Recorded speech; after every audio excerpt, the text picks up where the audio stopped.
Hi, my name is Christopher Hart. I'm a cartoonist and author of many books on figure drawing, anime, cartooning. Today I'd like to show you something about drawing poses, effective poses. I did a book which I really enjoyed doing. I liked it because it was what I wish I had when I started drawing but didn't and couldn't find. It's called Figure It Out, Drawing Essential Poses. These are not artsy poses, people with drapery and columns next to them. This is how to draw figures so they look natural. Because chances are in your own artwork, if you want to draw a character that's, say, just standing and it looks stiff, you're not going to know exactly how to change that. There are tricks, there are techniques you can use right away to make something look natural, interesting, and dynamic. And if you want, you can still draw figures next to drapery. But I think you'll like this better. So I'm going to show you one of the techniques that is one of the most useful for a standing pose, because whenever I see beginners show me their work, they're usually a little stiff and they don't know how to make it look relaxed without the figure looking floppy. So let me put this over here, and I'm going to use a rudimentary, not a skeleton, not a stick figure, but just a rudimentary figure to show you how to do this. So we'll start with what I like to call the height line. I'm going to put a little mark here, and a little mark there, a mark here, equidistant. And why do I do that? So that while I draw, I don't draw off the page. I don't say, wait a second, I drew too big, or I drew too small, left too much room. So this is the top half of the body. This is like the head. Just go really, really easy right now. Just get some placement. And the torso, like this. And the bottom of the torso, the bottom of the hips, is halfway. See? Halfway figure. That's it, halfway. Already, your character will look more natural. So the knees are about here, which means that they're a little longer on top. The bone is a little longer on top than on the bottom. Now, the leg doesn't start here, as a lot of beginners think. It starts in here. This is the hip, okay? Here's the hip tilted, and here is the leg bone. It's called the great trochanter. Isn't that some? I mean, I don't know who named this stuff. How about the kind of great, or the just okay trochanter? But no, this is the great trochanter. All right, so this comes down to here, straight. Here's the knee, straight. Here's the leg and the foot, and the heel comes out like this, and we're going to have his head. And by the way, if yours isn't exactly halfway there, don't worry. Do not worry. Sometimes, for exaggeration, we can change these things, and it really, no one's using a measuring stick to see how you're doing. I had one mentor told me one time, if it looks right, it's right. That's not always true, but what he's saying is if you come close enough so it looks right, it's probably right. Okay, so here's the neck, pretty straight up. And I'm going to give him a shoulder right here, a little circle for the elbow, and he will have his hand in his pocket like this. Here's the nose. I'm not going to finish the face. I'm just going to leave it like this, okay?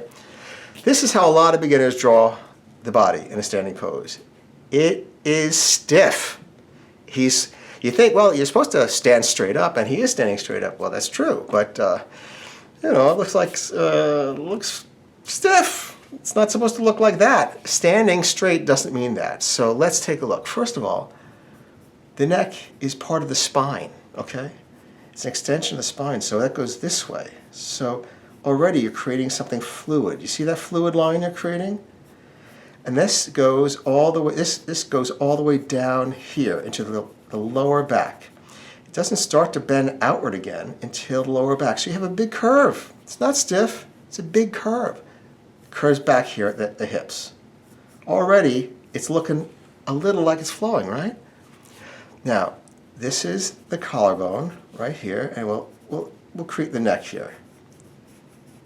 Again, this is the vertebrae inside. And here is the chest area, the ribs. You don't really have to worry about this. I just do that to get my bearings. And the stomach comes out about now. Here are the hips, maybe even a little higher. Okay, so what happens here? instead of just going straight because he's, he looks like he's fit, it doesn't matter. Chest comes out, but then the stomach comes out too. The stomach comes out. The legs invade the hip area like this. So what happens with the leg? The front of the leg is rounded, not straight, even when he's standing straight. The back of the leg, first of all, the bottom comes down a little lower from the hips. It's not part of the torso. It's not part of the torso. This is the halfway part, but the bottom comes a little lower. So this rounds off here. Here's the knee, and this goes straight down, right? No, no, no, no, no, no, no. This bends a little bit outward. Bends a little outward.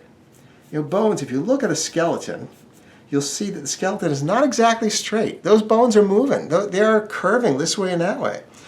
So this back of the leg is curved too, but less. Sometimes it's okay if you just draw it, going straight. And then the calf muscle comes up, big round muscle, sizable muscle, and then comes straight down into the back of the feet. There's a lot of curving going on here. This curves, this curves, this is straight, so straight, curve. A little curve back here too, and the knee really curves. You really show that. In fact, we have to get very specific, but there's a little fold right here as it bumps into the knee. Okay, now, so what's not right? Is something not right? You in the back. You're saying what? You want to eat. It's near lunchtime. Forget it. Someone else. Yes, you're right. It is the back. The back does not have enough mass. The back here, where the shoulder is, comes out this way. So after we get the basic form, we add some more mass for the back. Look at that. That's a lot of curving. He's not standing just straight. As a matter of fact, you cannot find a straight line on his torso.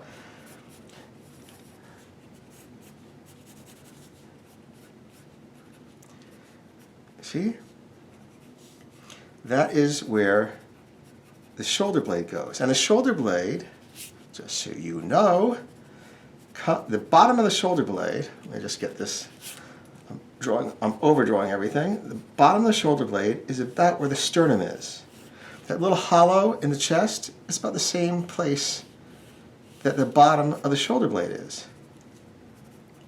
And it comes out here a little bit. There's a little tiny bit of a level because of the collarbone. And this comes down here. And this wraps around the knee. This little area wraps around the knee. I have a little bit of a cartoony nose on this guy, it's all right.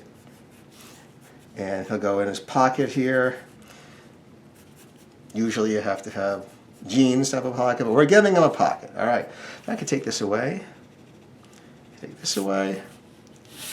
All right, so I think we've taken this as far as we need to today. Just give you some idea on what to do.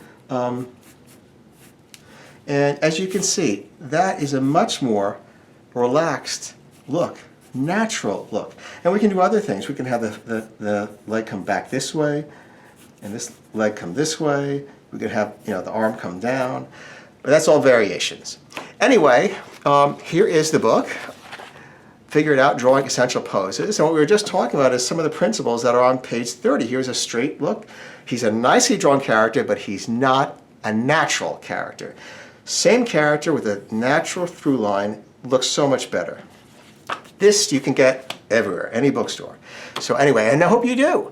But thank you for watching today. I'm really glad you joined me. Please subscribe. I have new videos every Monday. Bye-bye.